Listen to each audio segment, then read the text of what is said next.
민수기 16장 36-40절입니다. 땅이 갈라진 몰살의 심판과 더불어 하나님의 불이 내려와 회막 앞에서 분향을 시도하던 주동자들이 신적 화형을 당한 후 하나님께서는 그들이 사용한 향로들을 봉헌에 바치라고 명령하십니다.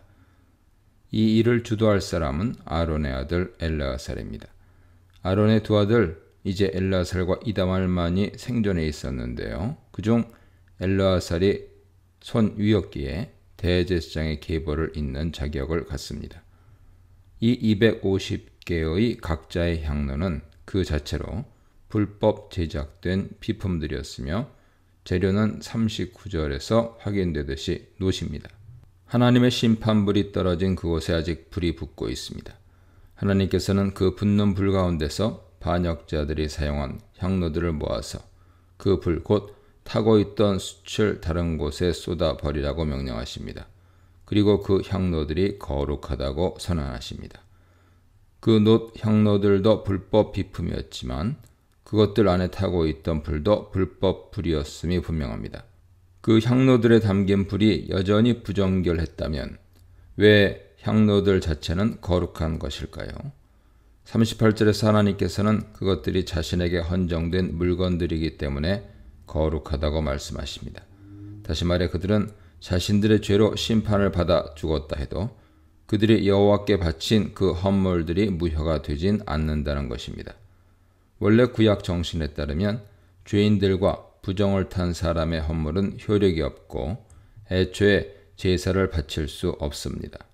산혈이 흐르는 산모와 악성 피부병 환자들, 유출증을 지닌 사람들을 비롯하여 레위기 전반에서 부정 환자들과 죄인들은 성전에 오를 자격 자체가 없다는 사실이 확인됩니다. 레위기 12장에서 15장, 18장에서 20장 보세요. 그런데도 이 놋 향로들이 거룩한 헌물로 하나님께 바쳐진 이유는 두 가지입니다. 첫째, 그것은 헤렘 징벌로 하나님께 바쳐진 물건들입니다. 둘째, 반역자들이 하나님께 헌정했던 물건들입니다. 둘째의 경우 그런 물건들은 원칙상 성물 자격이 없으나 사안의 특수성, 중대성으로 인해 하나님께서 예외적으로 성물로 받으신 것으로 추론됩니다. 이것은 이 사건을 후대 영원한 교훈으로 삼기 위한 하나님의 주권적 조치였습니다. 하나님께서는 놋 향로들을 녹여 동판을 만들어 제단 벽에 붙이려 하셨고 엘르아살은 하나님 지시대로 행합니다. 이로써 놋 향로가 제단을 위해 거룩하게 재활용되었습니다. 마당의 번제단은 내구성이 강한 조각목으로 짠 뒤 전체를 놋으로 입혀 화력에 견딜 수 있도록 제작되었습니다. 하지만 번제단의 장기적인 사용과 때로 강한 화력이 수반된 무리한 사용은 동판의 보수나 교체를 필요하게 만들었을 것입니다. 현재 놋 향로들이 바로 번제단 벽의 금속판을 더 강화하기 위한 용도로 사용됩니다. 동시에 그 동판은 이제 이스라엘 자손들에게 표, 즉 기념물이 될 것입니다. 그것은 대대로 누가 성막의 본당, 즉 회막 안에 들어와 향을 피울 자격이 있는지 기억하게 하는 경고판이 될 것입니다. 41, 45절입니다. 고라와 그의 무리가 전대미문의 두려운 현상이 동반된 무서운 벌을 받았음에도 회중은 변하지 않았습니다. 다음날 동이 트자 모세와 아론에게 항의 집회를 하러 몰려들었습니다. 전날 가졌던 하나님에 대한 두려움은 불과 하룻밤밖에 지속되지 않았습니다. 그들의 모습은 사람의 죄의 뿌리가 얼마나 깊고 완고한지 다시 한번 깨닫게 만듭니다. 하룻밤만 지나면 마음이 바뀌어 10번이나 고집을 부린 파라오나 광야의 이스라엘 백성이나 강팍함에 있어서 차이가 없습니다. 백성들은 너희가 여호와의 백성을 죽였다고 항의합니다. 회중은 심지어 모세와 아론을 죽이려 했습니다. 이때 다시 한번 회막 위의 구름이 회막을 뒤엎었습니다. 분명 이 표현은 구름이 사라졌다가 다시 나타났다는 뜻이 아니라 회막 위에 떠있던 구름이 점점 커지면서 심상치 않은 기운을 띤 채 움직이는 현상을 가리킬 것입니다. 모세와 아론을 칠 때라는 말은 무기나 돌로 그들을 쳤다는 뜻이 아니라 대적할 때라는 의미로 해석됩니다. 그런 반역이 자행되고 있을 때 하나님의 장엄한 영광이 다시 한번 현현한 것입니다. 모세와 아론은 회막에서 자신을 드러내신 하나님 앞으로 다가갔습니다. 아마도 정황상 또다시 하나님 심판이 임박했음을 즉시 알아차리고 회개치 않는 회중을 위해 하나님께 탄원 기도를 올리려 했을 것입니다. 곧 하나님의 무서운 경고가 전달되었습니다. 내가 즉시 단숨에 그들을 없애버릴 것이다. 즉시 케라가는 긴급함, 신속함을 동시에 내포하는 말입니다. 이 말을 듣고 모세와 아론은 하나님께 엎드려 탄원의 중재를 시도합니다. 46, 50절입니다.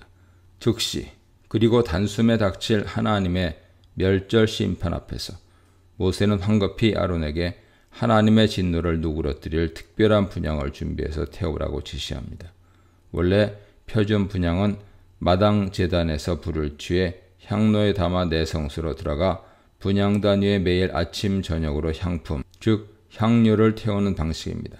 그런데 현재 사건 속에서 고라와의 분향 시합을 위해 내성소 밖에서 향로 안에 직접 향을 태우는 방식의 분향 제사가 드려졌고, 지금은 심지어 성막 바깥 회중의 장막 사이에서 향로에 향을 담아 태워 바치는 분향인 것이죠.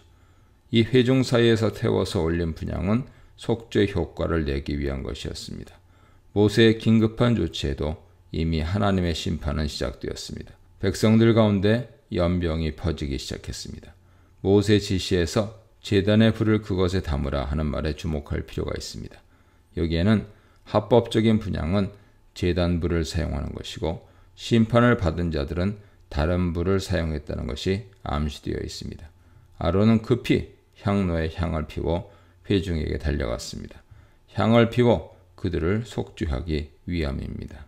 여기서 분향이 속죄, 키페르의 효과를 낸다는 점이 흥미롭습니다. 속죄제 문맥 밖에서는 분명히 키페르가 배상을 통한 대속을 의미합니다. 키페르의 수단은 기본적으로 짐승의 피가 원칙이지만 때론 다른 배상의 방법을 통해 죄의 대속, 진노의 완화 효과를 냅니다. 여기서는 분향이 특수하게 그것을 가능하게 한 것이죠.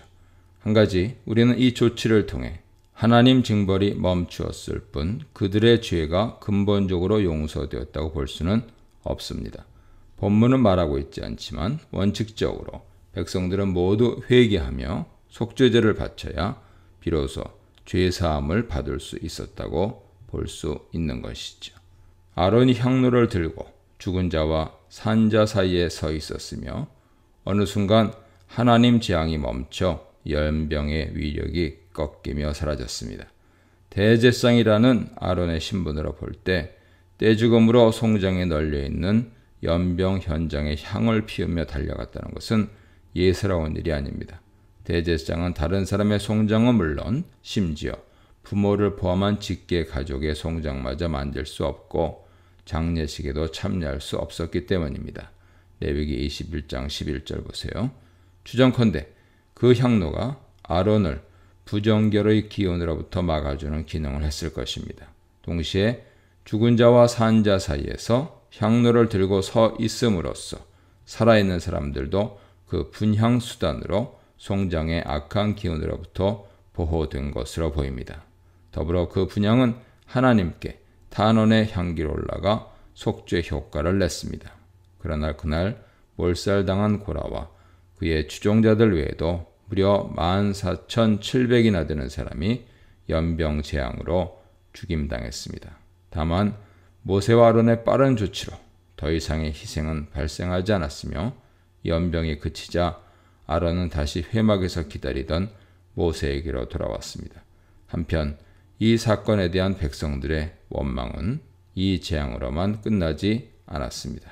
그들은 20장에서 다시 한번 이 사건을 끄집어내며 자신들의 죄성을 드러냅니다. 이 문단에서는 심판의 흔적을 보존하다, 억울할 때도 주님을 찾다, 미움과 질투가 있는 곳으로 들어가다에 대해 묵상해 보시기 바랍니다.